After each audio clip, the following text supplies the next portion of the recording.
It's Waxing Lyrical, baby. Hello, Waxers, and welcome to Waxing Lyrical with Mains and Dutch. I'm your host, Mains, and my colleague, my Philly special, so to speak, it's Mr. Neil Dutton. How are we, Neil? It's been a while. It has been a while. Has anything happened since we were gone? I've had a haircut. You've had a haircut, and a city in Pennsylvania went absolutely wild, as did two of my close personal friends, Mr. Neil Dutton and Mr. Michael Chalner. I think I mentioned this on Twitter, I think the Monday after. There's two sides to Neil, the analytic genius and reporter, journalist that you see before you, who does this show and writes for many worlds. There's another one who's a massive Philadelphia Eagles fan who on multiple occasions has walked out of my house while his team got beat. My favourite being the Ed Reed 105-yard touchdown. 108 yards. Let's put it this way.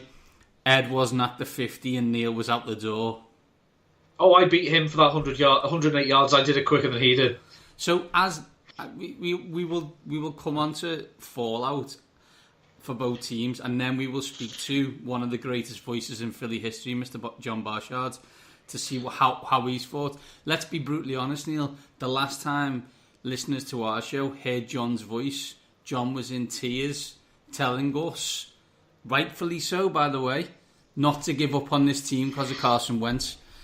But I'm interested in Neil, a fan. I want to know what it's like, Neil, because the last time my team won, I was 8. No, I was 10. I was 10, and you know that was a long time ago. So talk me through it. It was weird because I was never really. The only time I really started panicking. Now, if you know me and anyone else who does know me, I'm not a great watcher when I have something at stake. I can't sit down for a kickoff. I have to be stood up. That's a cricket problem that I had, and I was sat down pretty much the whole game because it was a bloody good game to watch, but B, I never seemed to get the sense that the Eagles were in any trouble.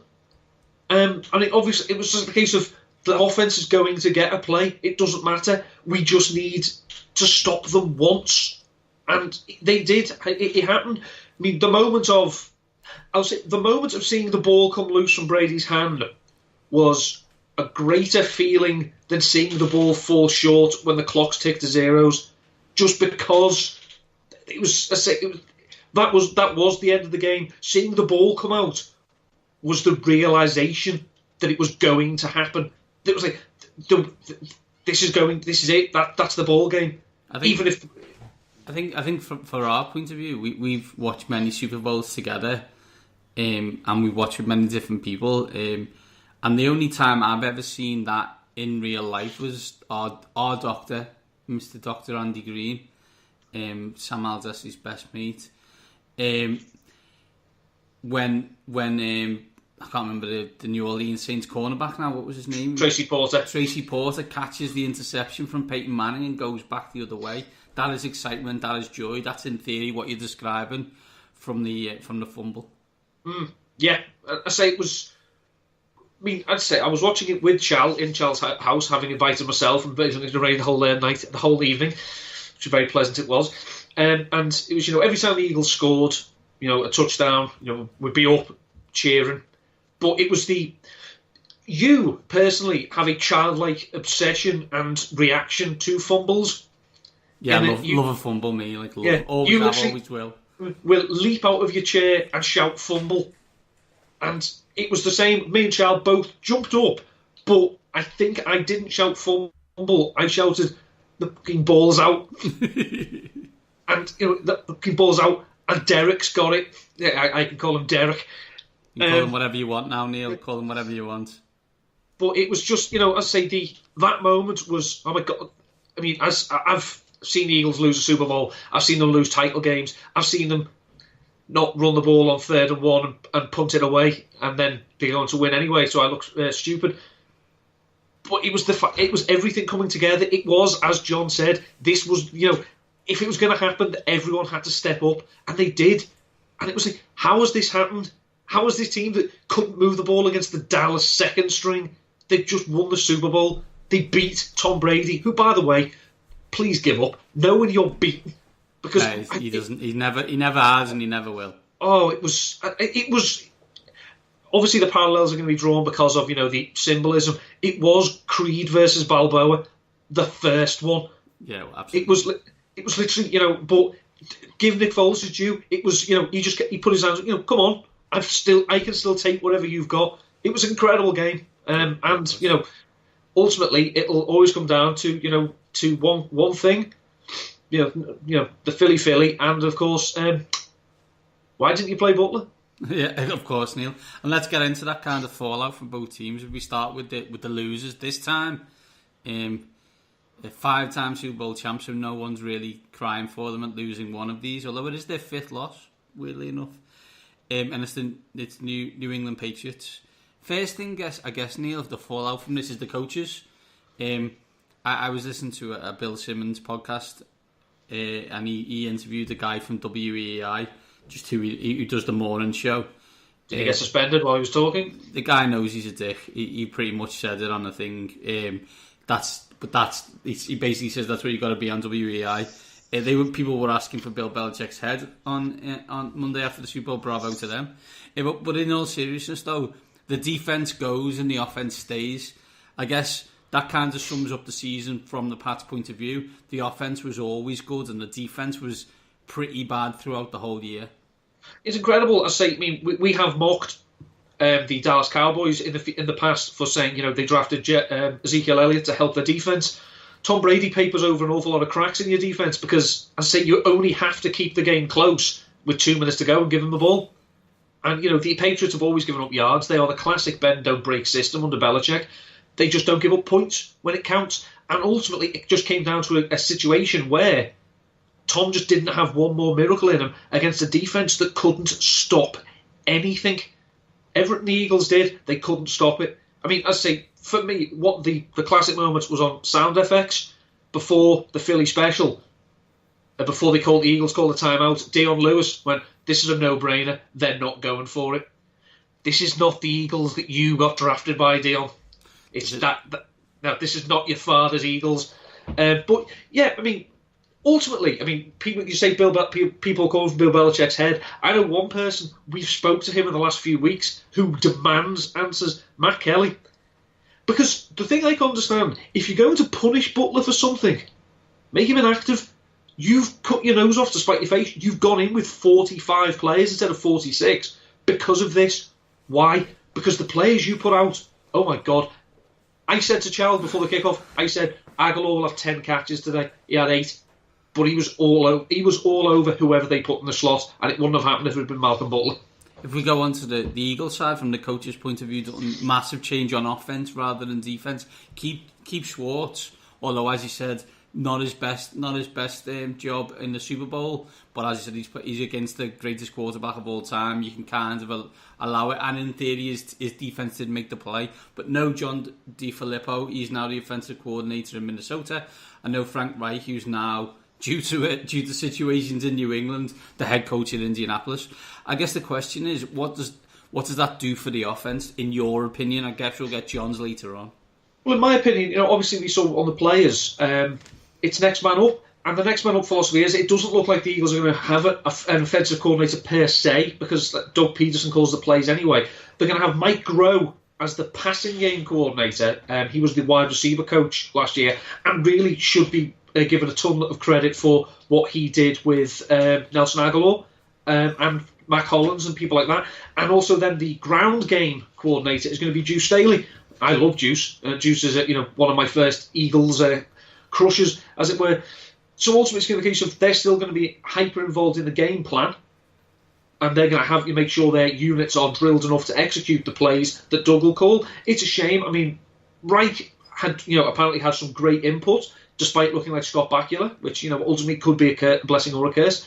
DeFilippo, friend of the show, obviously, he is going to be a head coach in the next 2 years. I don't know where, but I was just speaking to him, he understands offense. He could be Sean McVay. He's also already been an offensive coordinator. And a little statistical nugget I read earlier. No one went for it more on 4th down than the Cleveland Browns when John DeFilippo was the offensive coordinator. So we know he's aggressive as well. And in theory, you hear rumours that a certain, I guess, still Washington Redskins quarterback, or soon to be former Washington Redskins quarterback, sees Minnesota as his favourite destination, probably mainly due to the fact that they've got some talented skill players and they've got a coach in the likes of John DeFilippo. And they've got the cap space. Absolutely. Speaking of cap space, if we look at the Eagles, they haven't got cap space. This team has been created by what I would describe as wizardry and skullduggery.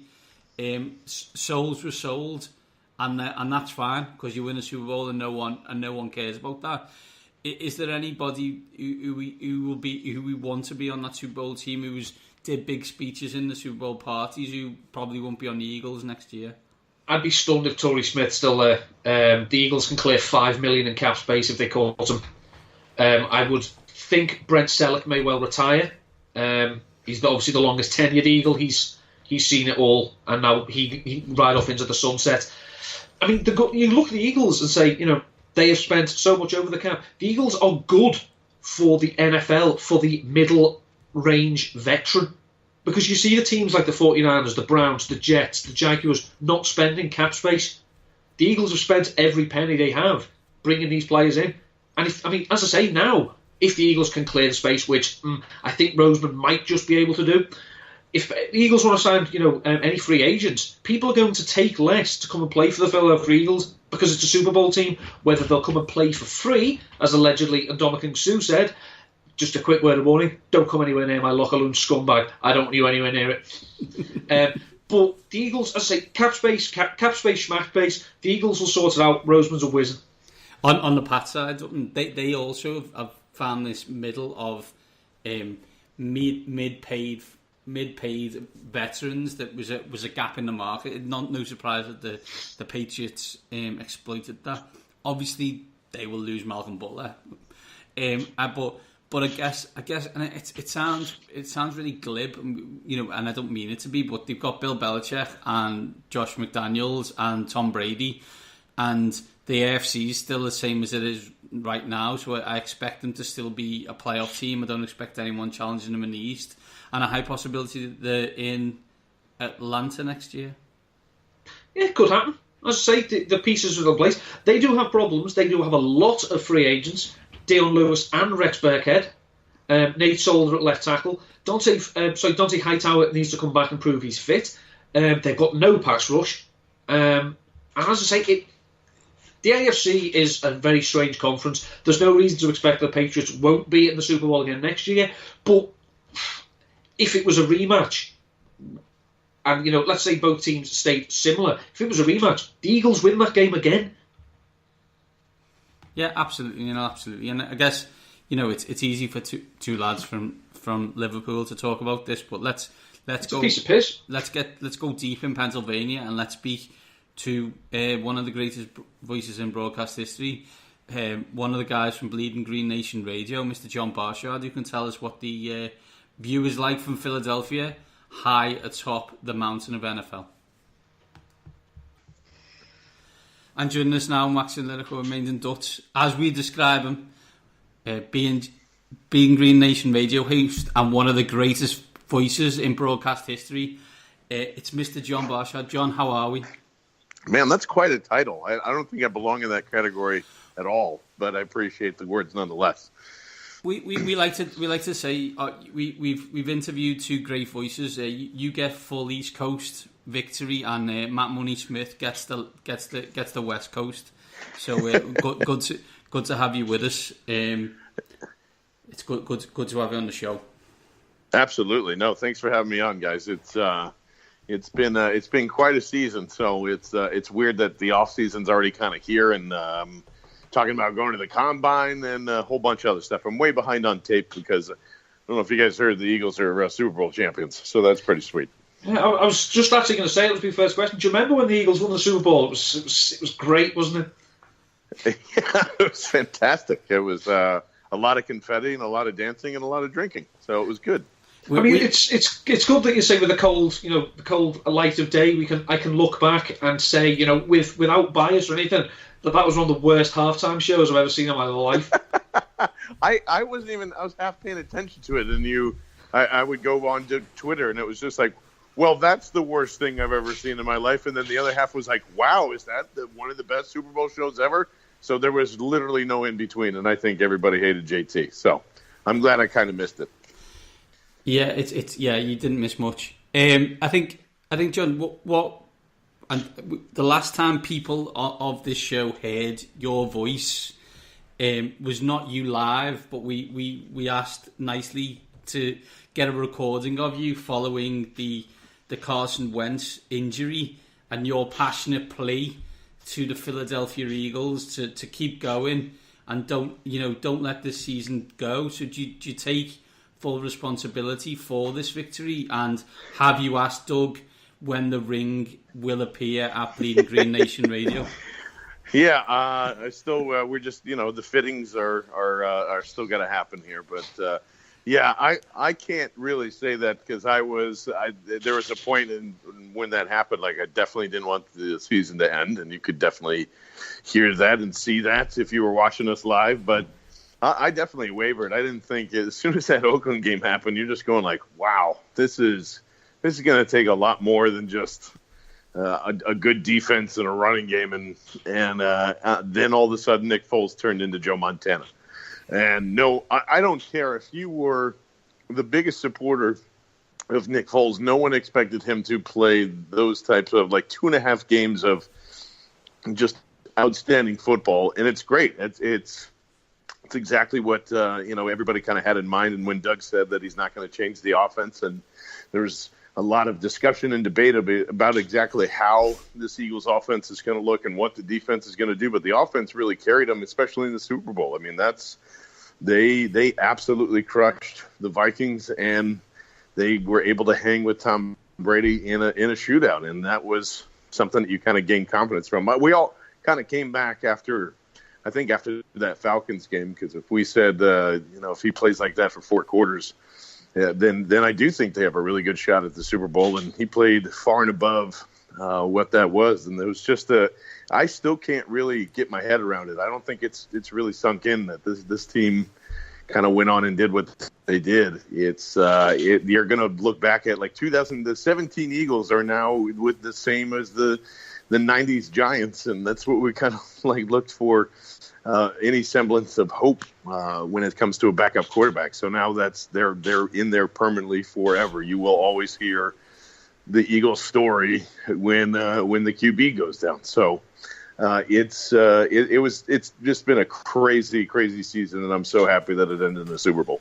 I think my question is, Philadelphia's got multitude of sports teams, right? Phillies, Flyers, 76ers, all of which with in recent past checkered, well, let's be honest, I'm trying to say this in a nice way without swearing, haven't been great, although, I know the 76ers are back on board, and whenever Joel Embiid's on the court, I think good things happen. But what is it like at the moment to be walking the streets of Philadelphia? Is everybody in an Eagles, is everyone got their Eagles jersey, regardless of when it was from?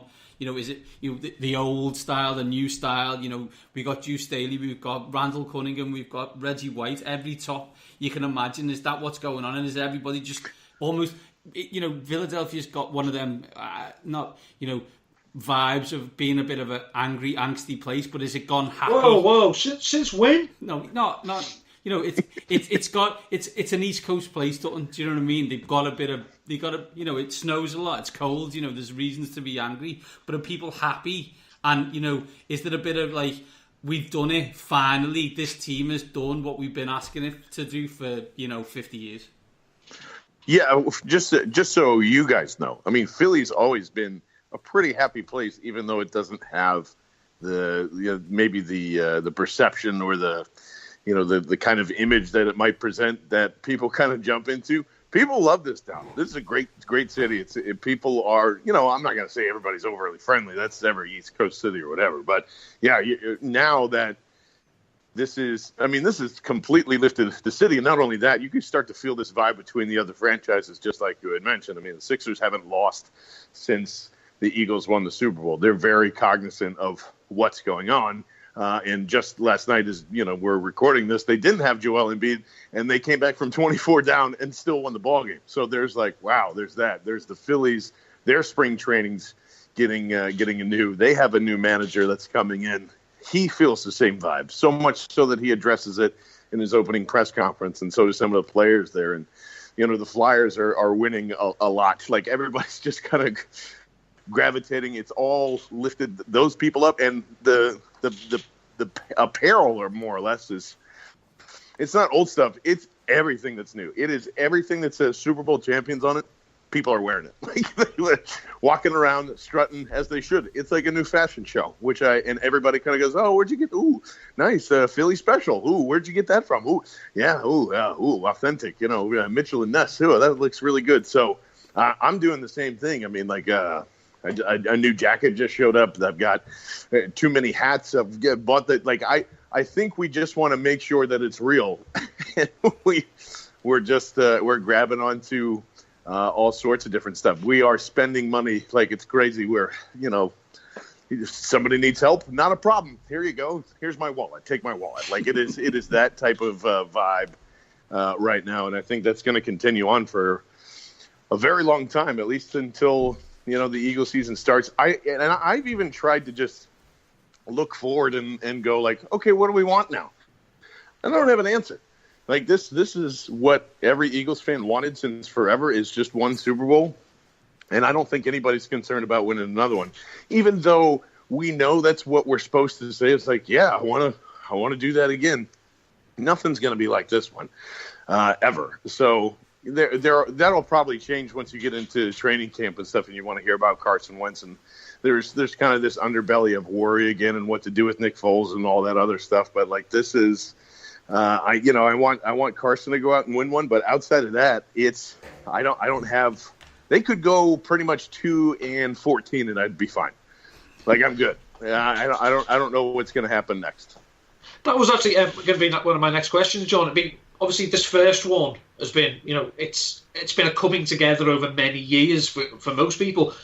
And to say, I don't know what it would possibly take for another one to feel as sweet as the first one, regardless of how it was won. We know, obviously, Wentz went down, Peters went down, Sproles went down, Hicks went down, Maragos went down, everyone went down. Foles played, 3.5 weeks of the greatest rope-a-dope in NFL history by pretending to be crap. But I don't know in any way. I mean, because we can't play the Cowboys in the Super Bowl and beat them a last-second field goal, I don't know how this could possibly feel any sweeter in the future. Yeah, I'm not sure either, and that's why it's got to be almost, people have spoken dynasty into the ether here, and just I think that's what people are aiming towards, and I think they have a quarterback and certainly a lot of younger guys that can go out there and do it, but it's just. I don't know. There's still a lot of things that are up in the air. Like, 2 coaches have already gone. I think that's pretty significant. Thank God that Joe Douglas is still here, because there was rumors that he might have left to the Houston Texans, and that didn't happen. There are questions about Carson. There's questions. Brandon Graham's already asking for another contract, and that's valid, and they should be. I couldn't fathom him being on the same team as Vinny Curry, who's making a lot more, and BG has produced a ton more than he has. There's people that are getting older. There's rookies. There's you're not still sure what to do with your secondary. There's still a ton of questions to be answered. Is Big V going to be the left tackle permanently? Where are you going to go in draft? The cap's already at its limit, and that's when draft picks become very valuable. This team only has 6. Does that mean Nick Foles is going to go? And that's kind of what the bigger discussion, I think, is going to be. As we kind of inch closer and closer to the combine, that's when all the free agency trades, the pickups, all those things start to fly around, because all the GMs are together in one simple spot here. And I really do think it's going to lead towards a lot of quarterback debates that are unwarranted. I really do. whether that means Foles is going to stay here or not. You're kind of hearing it already. And maybe it's in the minority, but a QB competition, is there really any big difference? And it's going to be another year of Wentz having to prove himself, not even to the NFL folks, but probably to his own city, because if you win a title, things get washed away. And that's pretty much it. I can't believe that there are people right now that said, and I think it was Reuben Frank who put out the polls, who are the greatest quarterbacks in the Eagles' history, and people that have Foles as one or two are just, it's mind-blowing to me. And you're going I know that he just won the Super Bowl, but let's calm everything down here for a couple of months. Just keep enjoying the moment. We'll see what happens. So I really don't know how the next one's going to feel, and I just think it's going to be a lot of Wentz having to try and prove himself again. You mentioned the two coaches who've gone, and we talked about it briefly before we called you, John. I guess they were really important to Philadelphia. Let's be pretty honest. We've spoken to John DiFilippo on the show. Really good guy, really intelligent. Seems to have done brilliant things with the quarterbacks. Frank Reich, obviously heavily involved with the game plan. Not necessarily calling the plays. Doug Peterson does that, but he was heavily involved. I suppose my question is, rather than how are the Eagles going to miss him, do you expect them to succeed in their roles in Minnesota and Indianapolis, respectively? I think Indy's gonna be a borderline playoff team next season, and that to me, that won't even matter if it's Andrew Luck or Jacoby Brissett. I think they desperately needed a guy who can speak to the offense, who can come up with great designs. Indy's offensive line has been garbage since forever, and I've seen those types of schemes that Doug and Frank and all those guys like to run be able to counteract that. It's come up with creative game planning. They're all a part of that. To me, when Frank Reich got here, I had a lot of questions because, he was responsible for one of the worst running games on the planet. And then after he left the Chargers to come here, you noticed that they were having the same issues. So a lot of that seems to be talent-based along that offensive line. But they're really perceptive on what their quarterback needs, and that's all three of them. They as much as we're probably going to try and dissect who did what as a part of the offense and this and that, they all know how to speak the language of a QB, which sounded stupid when it came to Carson, and there sounded like a big PR move when they all got hired here, but it's not. We've certainly learned that they've raised the level of games not only with Carson Wentz, but obviously Nick Foles, and trying to understand what is going to work best for my offense. So I think if he has that mentality, I really do think the Colts are going to turn it around. With DiFilippo, I was higher on him than I was on Frank Reich for a long time. And if you guys remember that Philadelphia Eagles video with Carson Wentz at the Combine and that whole visit, he ran the meeting the entire time. What do you see here? What's this? What do you call this coverage? If this guy drops down, where would you throw it instead? Just a great communicator, and kind of I'm still shocked that Pat Shurmur had so much success that he did with the Vikings. If he had Case Keenum and the rest of whatever they're kind of putting out there, I would say there would have been more of a dogfight in the NFC Championship than there was there. That's just there's a ton of ways to attack a Jim Schwartz defense, which is what the Patriots have pretty much shown you. And depending on what happens, whether that ends up being Bridgewater or Bradford, or hell, maybe they trade for Nick Foles and want to have him in a certain system. But those two guys I think they're going to succeed pretty handily in their respective spots there. And we talked, obviously, said there's going to be tough decisions coming up.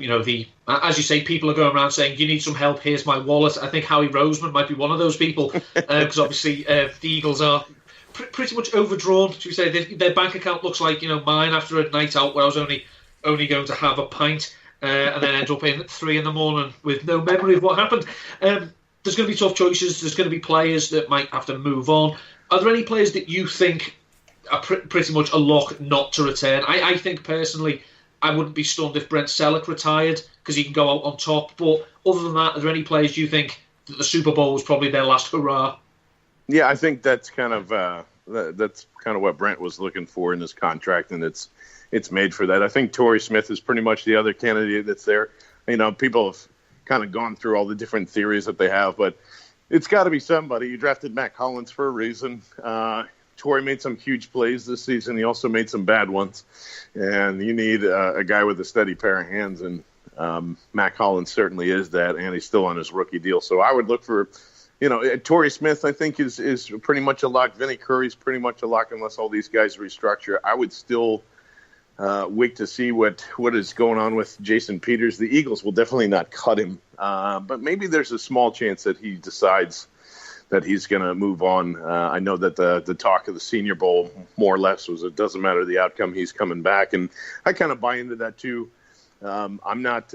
I don't see him really walking away, but I still think there's a small chance that he might do it as well. I'm not sure what they're doing with Darren Sproles either. He seems like another guy that they don't want to cut because again, these guys have really shown that they love this organization. They want to be a part of it. So those are the two kind of wild cards that are in there.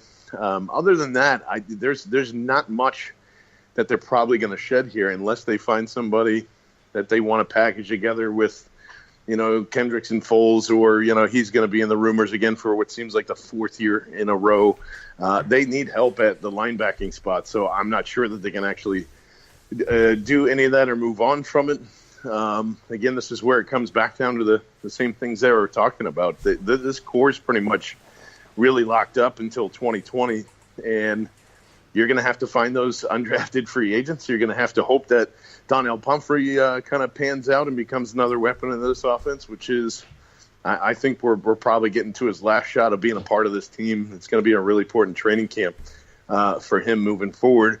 And then, again, the guys on the one-year contracts, I'm pretty sure that Chris Long's going to come back. I'm not so sure that LeGarrette Blount kind of comes back. We'll have to wait and see what his asking price is. And certainly the complementary of running backs has been phenomenal for these guys. But they got a lot of guys waiting in the wings here. And especially if you have Jay Ajayi that's hanging out, I think you can kind of come over that. And if, like I said, if Pumphrey comes, then you kind of have that same setup moving forward. But it's going to be interesting, certainly for sure. I don't know outside of the names that I gave you what they're exactly going to do, but when it comes to Roseman and Cap, I've long forgotten or long just put to the side that they will eventually figure it out somehow with maybe even more guaranteed money to lower the cap number for this year, and I think they'll be fine moving into free agency. As I described it before, Neil, wizardry and skullduggery from Howie Roseman. One of our group of friends in our WhatsApp group, John, has been needling Dutton and our other friend Chalbo, Philadelphia Eagles fan. This isn't me. I just like to help him light the fire. But luckily, Dutton's been good. He hasn't bitten so far. But let's be brutally honest about this. I'm a Washington fan. The Giants are the Giants. The Cowboys, Charles Haley set them on fire this week, which was hilarious, by the way. I could watch that all day.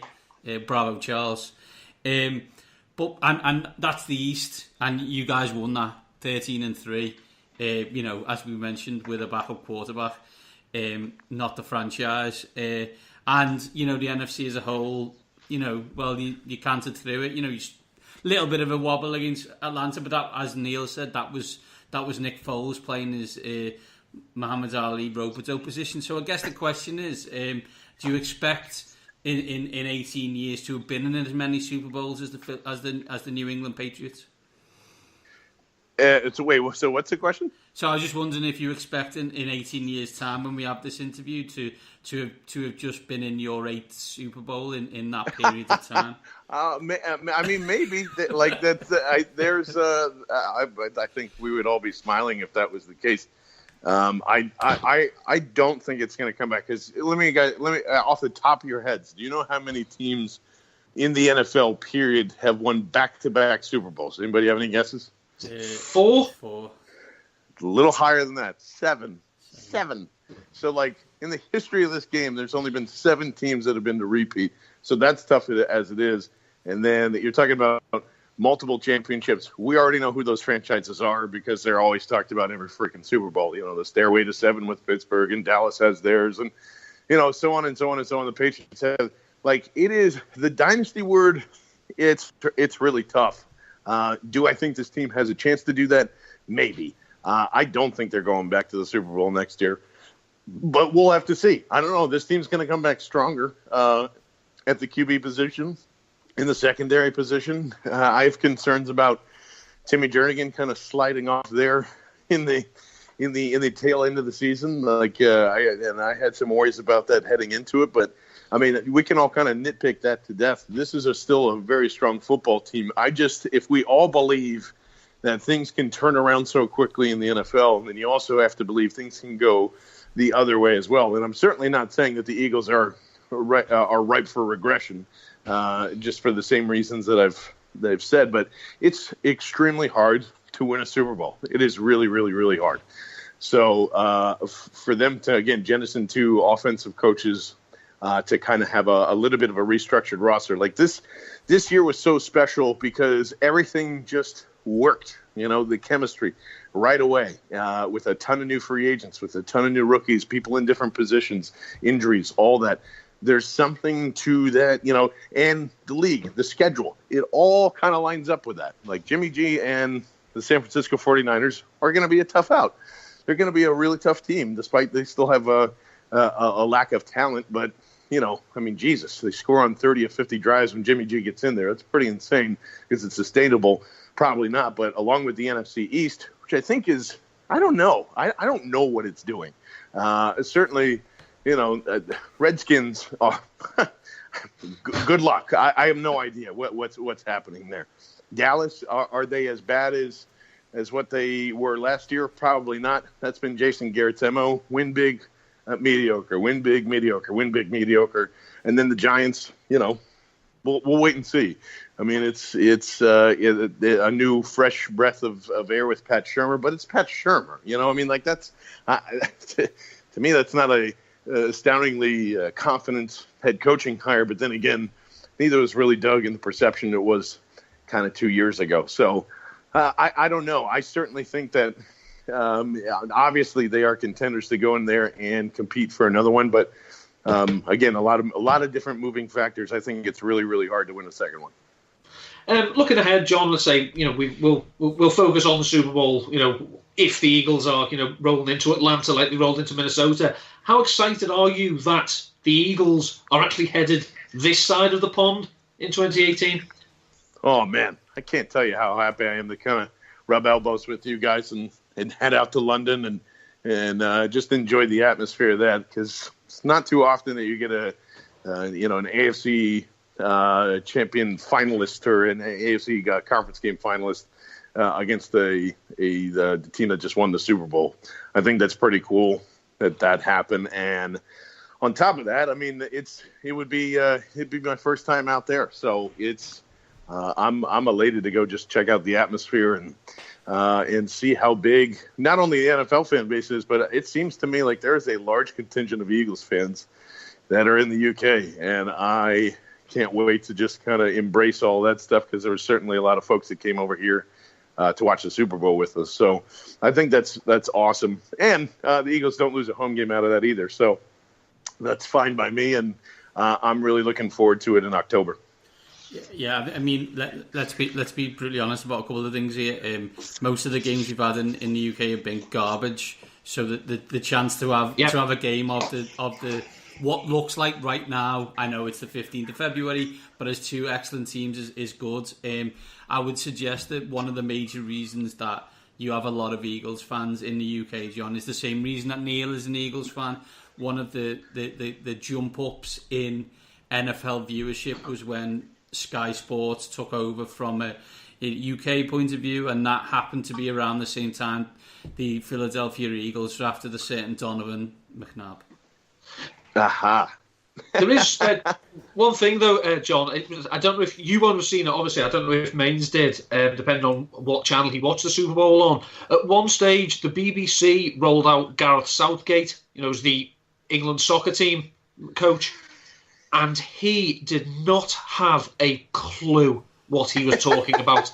And this was like they're cutting back from, the Eagles are driving. They cut back to this fellow in the studio, and he was like a deer in the headlights. It was like, oh God, please stop asking him questions. You say that, Tutton. if you were on Eagles Twitter when Chris Collinsworth was talking, I think they were suggesting that Gareth Southgate might have known more than Chris Collinsworth did, because they were not a happy fan base on the commentary team of on NBC.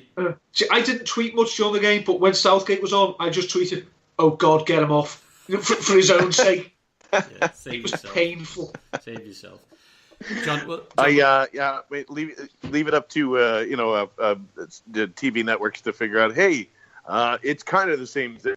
You can talk about that right here. It's the biggest game in the world. Yeah, bye. Stick a microphone in your face and see how you go.